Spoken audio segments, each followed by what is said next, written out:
Alrighty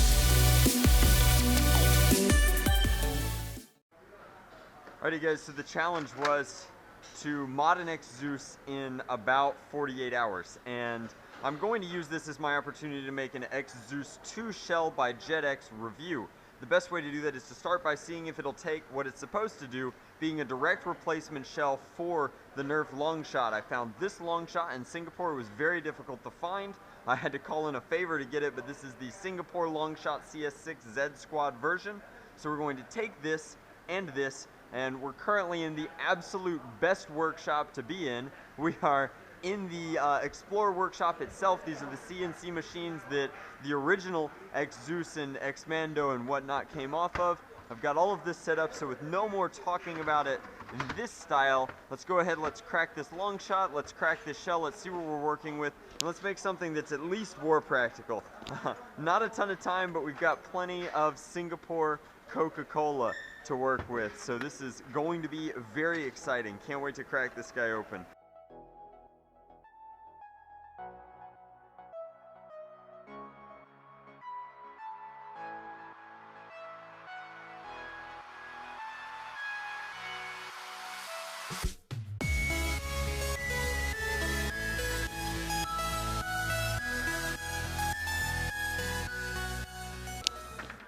Alrighty guys, so it feels like it's been a long time since I've cracked a long shot. I think Night Fury was the last one I made, but this is of course the internals of a regular Zombie Strike long shot, and the parts that we need are the important internals. Now I don't know exactly what we're working with in here, so I'm actually not going to start gutting this quite yet. Obviously we will not need things like the priming indicator or the rail attachments or the jam door.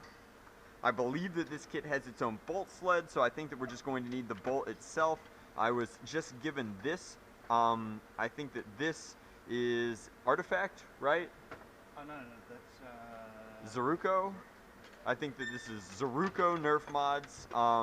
It's a dampener. It's a dead space removal, and then it's a rubber O-ring here to dampen the impact. It's all 3D printed. There's brass inside so that you know you've got a clean airflow delivery.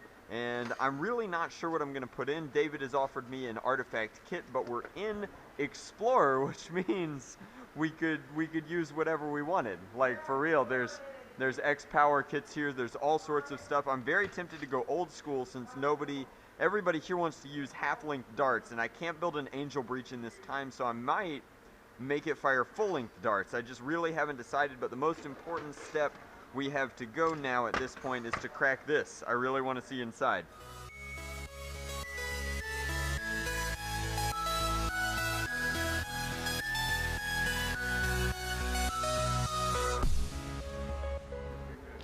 Alrighty, so let's see what we're working with inside. We are opening our XZeus shell for the first time. Few of these are hangers. Since it is the first time, the shell doesn't quite want to let go of some of these screws, so if we keep holding it open, as we pull up, we'll get, there we are. Okay, so we actually don't want to move this quite yet because it has all of our screws inside. And then we can see this is our bolt, much tougher than the original, and doesn't have the tail on it because we don't need it because we're not doing priming indicator nonsense. Now, this is the magazine release. Okay, and so what we need here is not these parts. We need the bolt. We need something to hold them in up here. It looks like they do have the slot for the dart tooth, which is excellent. You could put, the first test of this kit is obviously if it can handle stock long shot internals. So let's do that first. And then from there we'll decide what kind of crazy we want to put in it.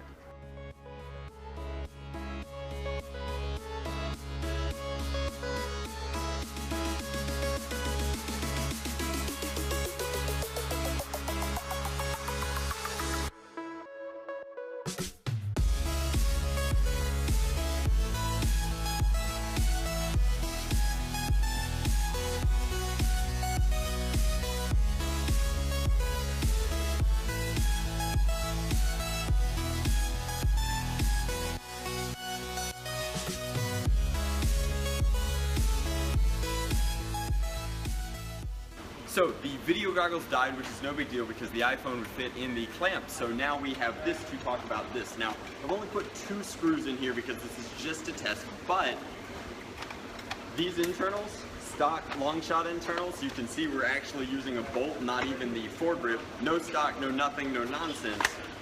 Actually working very well.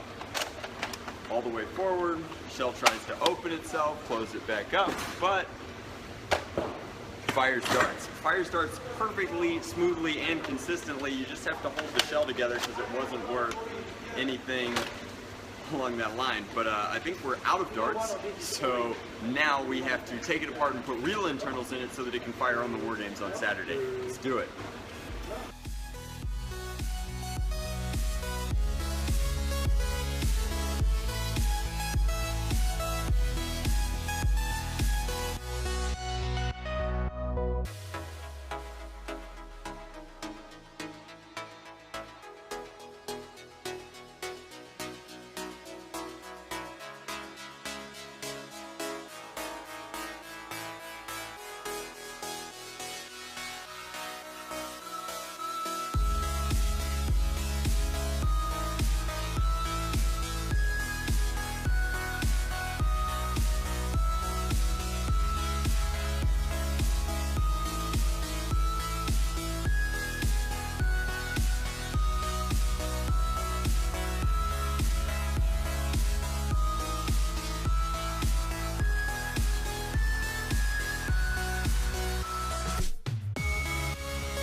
Alrighty guys, so the XZeus has a full artifact kit installed. It's kind of heresy being in the Church of Hang and installing anything but an X Power kit, but I think that it's going to work really great. It was very easy to install. Had to lay this out just a hair to fit this, and then this out just a hair to fit this receiver here, but we've got a full airtight, not quite like a 98-99 seal, which is what we want for a Springer like this. This is clicky and responsive. We've redone the catch. We're using the original trigger because it's orange and I like it. I don't need a reason.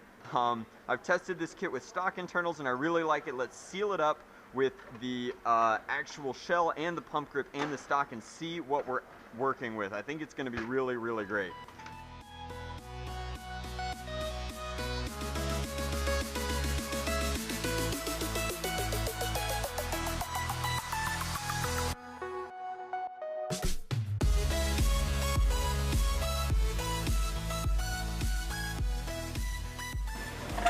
Alrighty, so it's done. Real quick.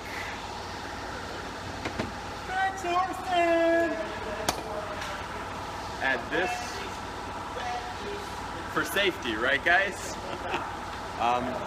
Only have one X start in this Explorer magazine, but it's a hard prime. This is going to be good. In, solid, prime forward. Here we go. Yes! This is sweet, guys.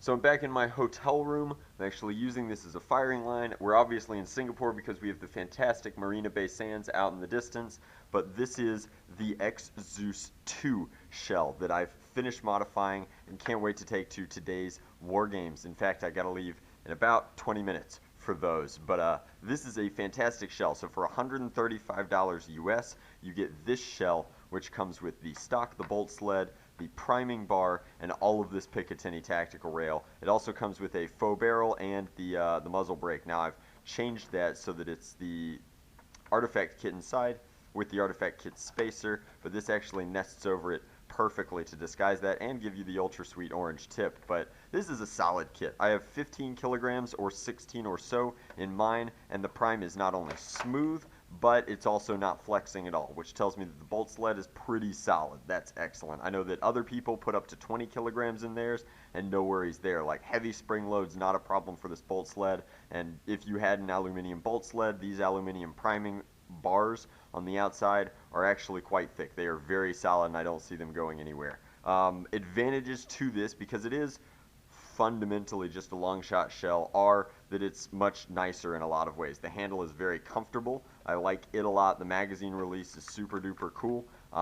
It's a little bit different and a little bit faster than trying to find this one up here, and frankly you can get more torque on it, so it is more efficient in my opinion. The biggest advantage, of course, is that it comes with a built-in pump grip, so no need to add a pump grip. Carve off part of your blaster up here and the bipod so that that foregrip will fit. This is good to go out of the package, has a dedicated groove built in for that foregrip, so you get all the plunger tube power of the long shot with a custom shell built around this foregrip to really emphasize that no moving of your hands, that shotgun style prime. The stock could be a little bit longer for me, in all honesty, but there are already talks of making different stocks because, as you can tell, it is that easy to remove the stock, so it would be very easy to just mold one of these that was larger for taller nerfers. But I keep it at the maximum setting, and it's actually not that bad. I still have to add some optics here, but Black Tactical is closed every time I go by.